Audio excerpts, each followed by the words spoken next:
ಬಡತನ ಈ ಪದ ಕೇಳಿದ ತಕ್ಷಣ ಕೆಲವರಿಗೆ ನೆನಪಾಗೋದು ಖಾಲಿ ಜೇಬು, ಕೆಲವರಿಗೆ ನೆನಪಾಗೋದು ಖಾಲಿ ಹೊಟ್ಟೆ, ಇನ್ನೂ ಕೆಲವರಿಗೆ ನೆನಪಾಗೋದು ಅಮ್ಮನ ಕಣ್ಣೀರು, ಅಪ್ಪನ ಮೌನ, ಮಕ್ಕಳ ಅಪೂರ್ಣ ಕನಸುಗಳು. ಪ್ರಿಯ ಸ್ನೇಹಿತರೆ, ಬಡತನ ಎಂದರೆ ಕೇವಲ ಹಣದ ಕೊರತೆಯಲ್ಲ, ಮನಸ್ಸನ್ನು ಪ್ರತಿದಿನ ಕೊಲ್ಲುವ ನೋವು, ಆಸೆಗಳನ್ನು ಜೀವಂತವಾಗಿ ಹೂಳುವ ವ್ಯಥೆ, ಹೊಟ್ಟೆ ತುಂಬಿಸಿಕೊಳ್ಳಲು ಹೋರಾಡುವ ಬದುಕು. ಆದರೆ ಒಂದು ಪ್ರಶ್ನೆ ಕೇಳಿಕೊಳ್ಳಿ, ಬಡತನ ಶಾಶ್ವತವೇ ಅಥವಾ ಅದು ಕೇವಲ ಒಂದು ತಾತ್ಕಾಲಿಕ ನೆರಳೆ? ಒಬ್ಬ ತಂದೆ ಬೆಳಗ್ಗೆಯಿಂದ ಸಂಜೆಯವರೆಗೂ ದುಡಿಯುತ್ತಾನೆ, ಕೈ ತುಂಬ ಬೆವರು. ಆದರೆ ಮನೆಗೆ ಬರುವಾಗ ಜೇಬಿನಲ್ಲಿ ಉಳಿದಿರುವುದು ಕೆಲವೇ ನಾಣ್ಯಗಳು. ಮಗು ಕೇಳುತ್ತದೆ, ಅಪ್ಪ ನನಗೆ ಹೊಸ ಚಪ್ಪಲಿ ಕೊಡಿಸ್ತೀರಾ ಅಥವಾ ನನಗೆ ಹೊಸ ಪಠ್ಯ ಪುಸ್ತಕ ಕೊಡಿಸ್ತೀರಾ? ತಂದೆ ನಗುತ್ತಾನೆ, ಆದರೆ ಆ ನಗುವಿನ ಹಿಂದೆ ಅವನ ಹೃದಯ ಅಳುತ್ತಿರುತ್ತದೆ. ಹೊಟ್ಟೆ ಖಾಲಿ ಇದ್ದರೂ ಹೃದಯ ಖಾಲಿಯಾಗಬಾರದು, ಜೇಬು ಖಾಲಿ ಇದ್ದರೂ ಜೀವನ ಖಾಲಿಯಾಗಬಾರದು, ಹಣ ಕಡಿಮೆ ಇದ್ದರೂ ಧೈರ್ಯ ಕಡಿಮೆ ಆಗಬಾರದು.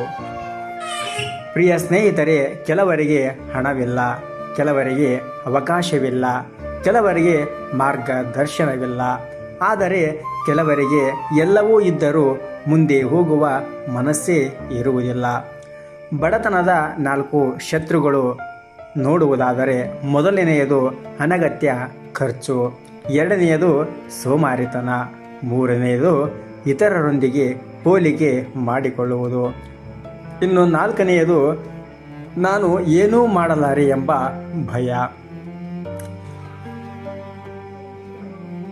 ಒಂದು ದೃಷ್ಟಾಂತದ ಮುಖಾಂತರ ತಿಳಿಸುವುದಾದರೆ, ಒಂದು ಹಳ್ಳಿಯಲ್ಲಿ ಒಬ್ಬ ಕೂಲಿ ಕಾರ್ಮಿಕ ದಿನಕ್ಕೆ 100 ರೂಪಾಯಿ ಸಂಪಾದಿಸುತ್ತಿದ್ದ. ಮನೆಯ ಖರ್ಚು 120 ರೂಪಾಯಿ ಆಗುತ್ತಿತ್ತು.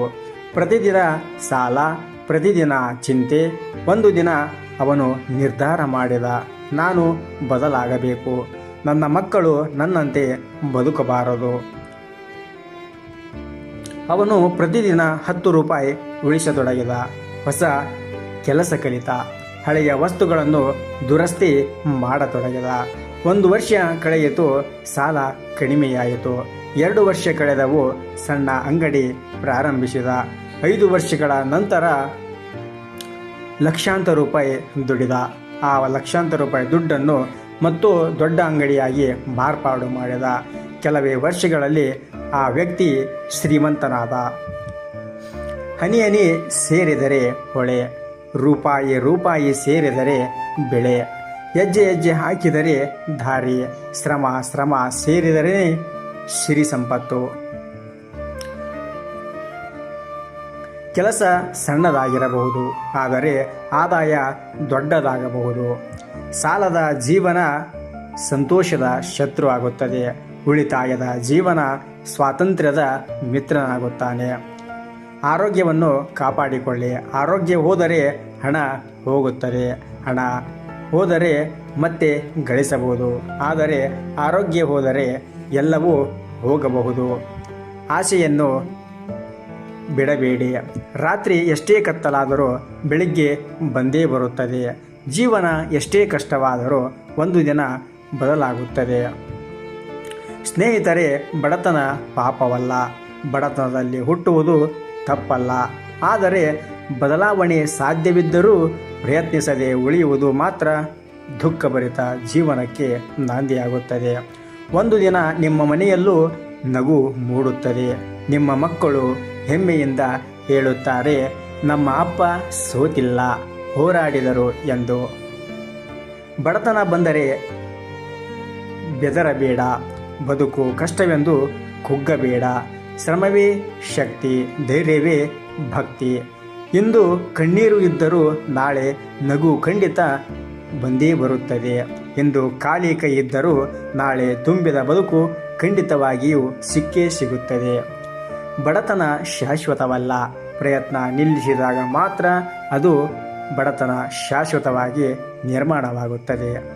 ಈ ವಿಡಿಯೋ ನಿಮ್ಮ ಮನಸ್ಸಿಗೆ ಮುಟ್ಟಿದರೆ ಈಗಲೇ ನಮ್ಮ ಈ ಜೀವನ ಸತ್ಯ ಯೂಟ್ಯೂಬ್ ಚಾನಲನ್ನು ಸಬ್ಸ್ಕ್ರೈಬ್ ಮಾಡಿಕೊಳ್ಳಿ ಹಾಗೂ ನಿಮ್ಮ ಅನಿಸಿಕೆ ಮತ್ತು ಅಭಿಪ್ರಾಯಗಳನ್ನು ಕಮೆಂಟ್ ಮೂಲಕ ದಯವಿಟ್ಟು ತಿಳಿಸಿ. ಹಾಗೆಯೇ ಈ ವಿಡಿಯೋವನ್ನು ನಿಮ್ಮ ಸ್ನೇಹಿತರಿಗೆ, ನಿಮ್ಮ ಕುಟುಂಬಸ್ಥರಿಗೆ ಶೇರ್ ಮಾಡಿ, ಲೈಕ್ ಮಾಡಿ. ಸರ್ವೇ ಜನ ಸುಖಿನೋ ಭವಂತು, ಸಮಸ್ತ ಸನ್ಮಂಗಳಾನಿ ಭವಂತು. ಎಲ್ಲರಿಗೂ ಒಳ್ಳೆಯದಾಗಲಿ. ನಮಸ್ಕಾರ ಪ್ರಿಯ ಸ್ನೇಹಿತರೆ, ನಮ್ಮ ಸಮಸ್ತ ವೀಕ್ಷಕರೇ. ಮುಂದಿನ ವಿಡಿಯೋದಲ್ಲಿ ಮತ್ತೊಂದು ವಿಷಯದೊಂದಿಗೆ ಮತ್ತೆ ನಾವೆಲ್ಲರೂ ಸಿಗೋಣ. ನಮಸ್ಕಾರಗಳೊಂದಿಗೆ ಧನ್ಯವಾದಗಳು.